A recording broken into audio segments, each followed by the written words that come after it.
हरे कृष्णा।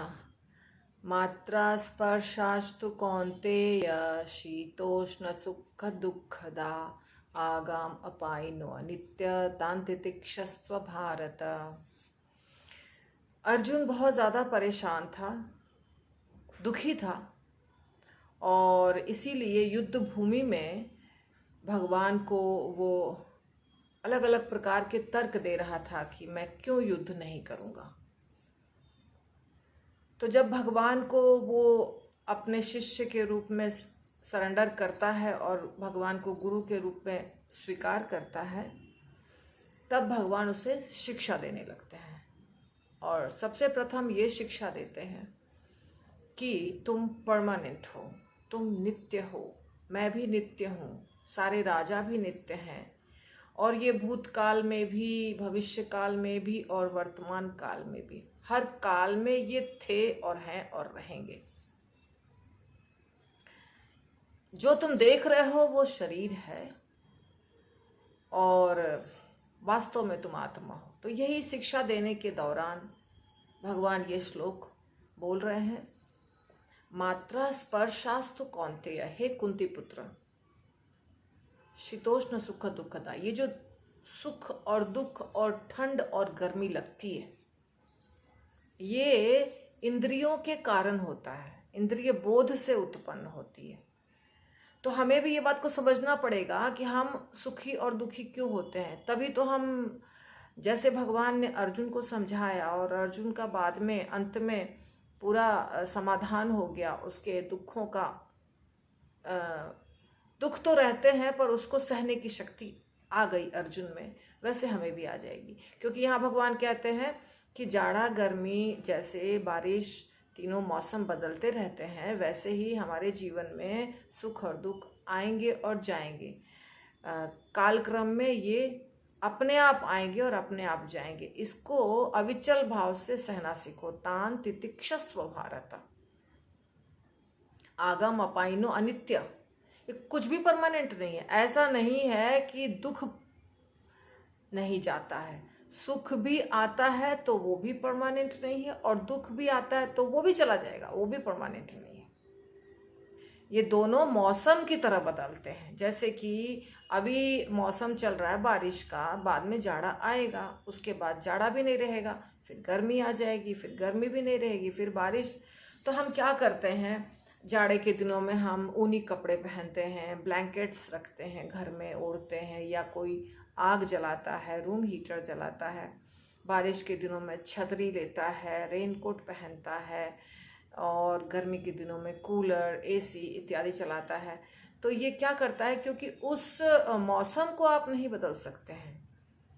आप अपने आप को कंफर्टेबल बनाने के लिए कुछ कर सकते हैं, लेकिन आप बाहर के प्रकृति के नियम को नहीं बदल सकते हैं, सृष्टि को नहीं बदल सकते हैं, आप अपने चारों तरफ के वातावरण को नहीं बदल सकते हैं। ये संभव नहीं है। चाहे व्यक्ति के पास कितना भी पैसा हो, चाहे व्यक्ति के पास कितने भी उसके फॉलोअर्स हों, उसके लोग हों, उसके शुभ चिंतक हों, उसके रिश्तेदार बड़े बड़े व्यक्ति हों, धनवान हों, फिर भी उसको बुढ़ापा आता है, बीमारियां आती हैं, उसके जीवन में दुख आते हैं, क्योंकि ये हमारे हाथ में नहीं है। इसके ऊपर हमारा कोई कंट्रोल नहीं है। इसीलिए भगवान कह रहे हैं अर्जुन को, तान तितिक्षस्व भारत, उसको सहना सीखो। इस श्लोक में जोर डाला है भगवान ने सहन करने की प्रक्रिया के ऊपर। मात्रा स्पर्शास्तु कौन्तेय शीतोष्ण सुख दुखदा। देखिए अभी तो बहुत सारी सुविधाएं हैं, मतलब हम लोग इलेक्ट्रिसिटी के प्रयोग से ठंडा गर्मी हर तरह का वातावरण पैदा कर रहे हैं। ये आधुनिक जमाने के जो टेक्निक है।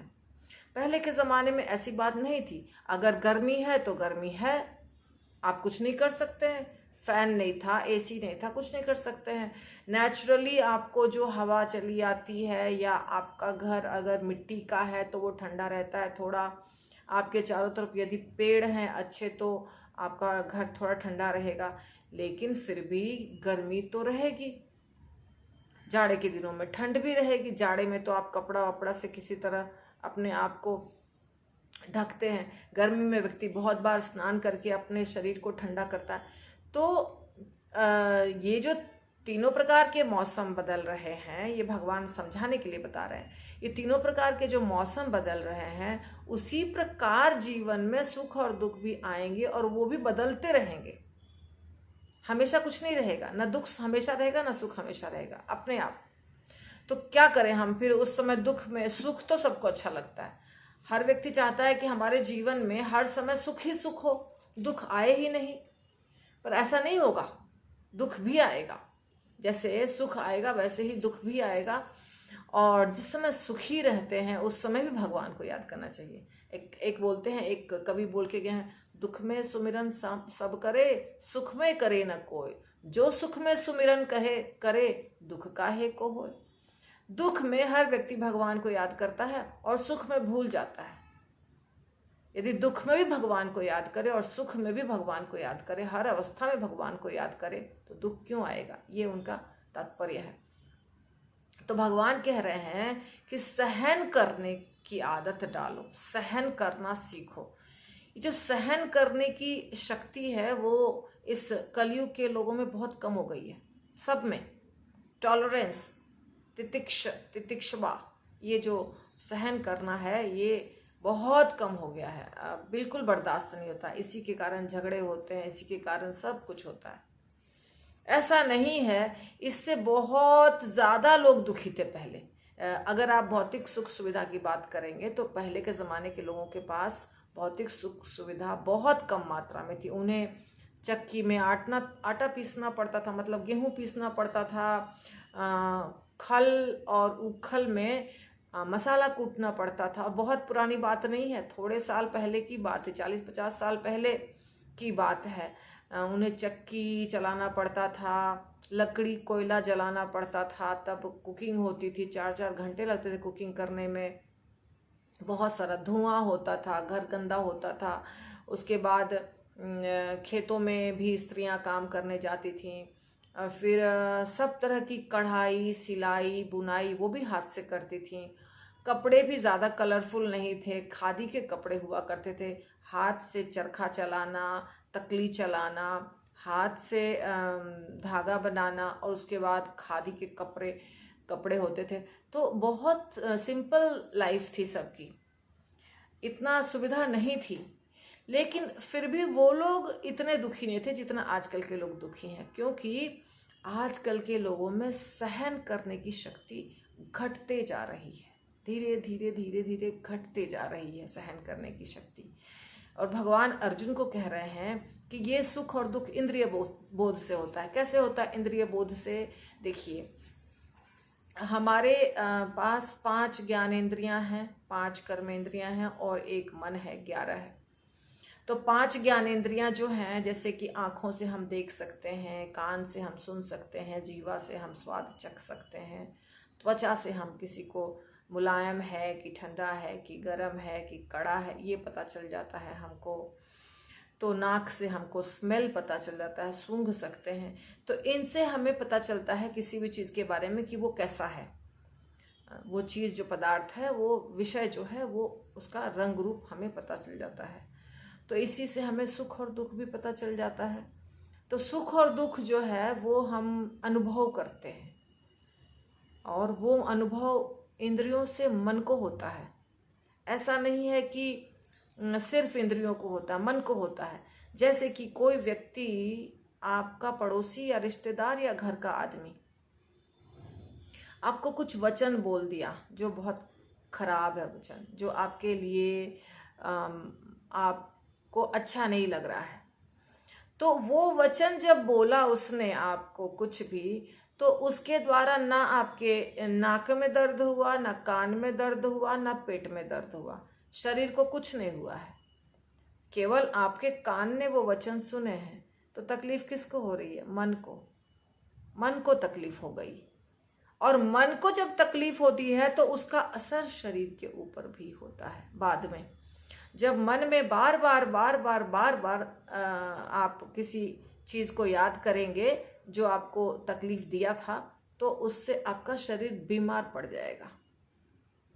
और मन भी बीमार पड़ जाएगा, उसी को कहते हैं डिप्रेशन।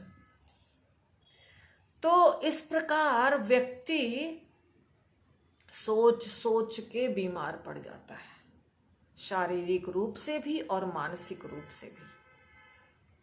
तो ये जो इंद्रियां हैं यही कारण है हमारे तकलीफ के, हमारे दुखी होने के या सुखी होने के। और जो साधु पुरुष होते थे, या भगवान स्वयं कह रहे हैं हर अध्याय में, चाहे वो ज्ञान योग को लीजिए, ध्यान योग को लीजिए, कर्म योग को लीजिए, कि हे अर्जुन तुम इंद्रियों को वश में करो, अपने सारे इंद्रियों को कंट्रोल करो। जैसे कछुआ अपने इंद्रियों को तभी बाहर निकालता है जब उसे भूख लगती है, उसके बाद सब अंगों को अंदर कर लेता है। वैसे ही जो साधु पुरुष होते हैं वो अपने इंद्रियों को अपने वश में रखते हैं, उसको खुला नहीं छोड़ते हैं।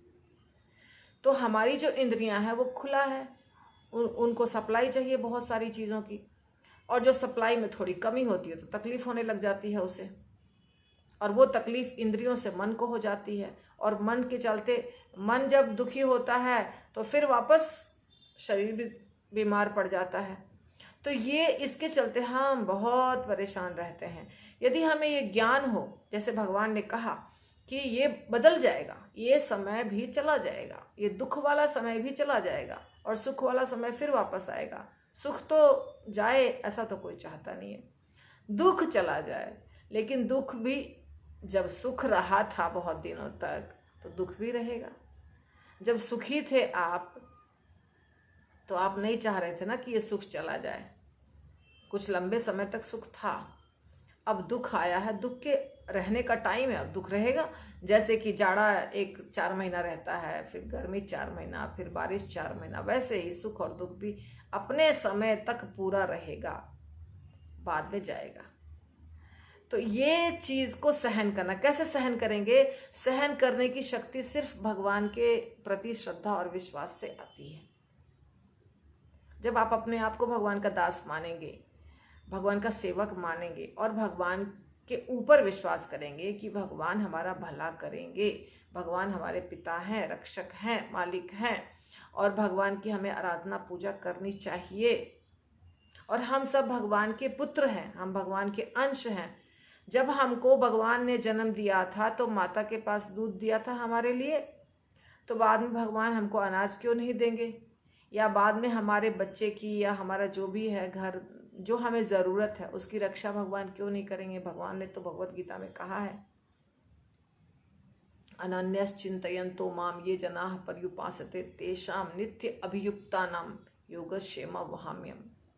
सब कुछ दूंगा मैं लाके, जितना ज़रूरत है, लेकिन उतना देर तक जब तक भगवान ला के देंगे तब तक के लिए तो सहन करना चाहिए, बर्दाश्त करना चाहिए। ठीक है, भगवान ला के देंगे, और भगवान के ऊपर विश्वास कि भगवान ला के देंगे तभी हम करेंगे जब हम भगवान से प्रेम करेंगे, भगवान के लिए हम कुछ उनका नाम जपेंगे, उनको हम श्रद्धा भाव से पूजा पाठ करेंगे, तभी हम उम्मीद भी कर सकते हैं कि हाँ, हम रोज भजन करते हैं तो भगवान हमारी रक्षा अवश्य करेंगे। जब हम कभी भजन क्रिया नहीं करेंगे, हम उल्टा बोलेंगे भगवान के बारे में, नास्तिक वाले वचन बोलेंगे, क्रिया भी हम नास्तिक वाला करेंगे, तो फिर हम भगवान से कैसे एक्सपेक्ट कर सकते हैं कि भगवान हमारी रक्षा करेंगे? भगवान ने तो कहा है ना कि मेरा भजन करो, तो हमें भजन तो करना पड़ेगा। जब भगवान भजन करने बोल रहे हैं और हम भजन करेंगे तो फिर भगवान जो वादा कर रहे हैं रक्षा करने की, वो भी भगवान पूरा करेंगे। भगवान की बात हमको माननी चाहिए, हम भगवान की बात मानेंगे, फिर भगवान हमारी पूरी जिम्मेदारी ले रहे हैं। तो ये जो भगवान की शिक्षा है, ये शिक्षा है कि विषम परिस्थिति में भी आप शांत रहिए और सहन करिए, थोड़ा सहन शक्ति को बढ़ाइए, उसके बाद समय अच्छा आ जाएगा। ये कभी परमानेंट नहीं होता है सुख और दुख, यही इस श्लोक का आशय है। और उम्मीद करती हूँ, और आप लोग कृपा करके मेरा YouTube पर अवश्य देखिए, पवित्र मंजरी देवी दासी के नाम से YouTube पर मेरा वीडियो जाता है। हरि बोल, श्रील प्रभुपाद की जय।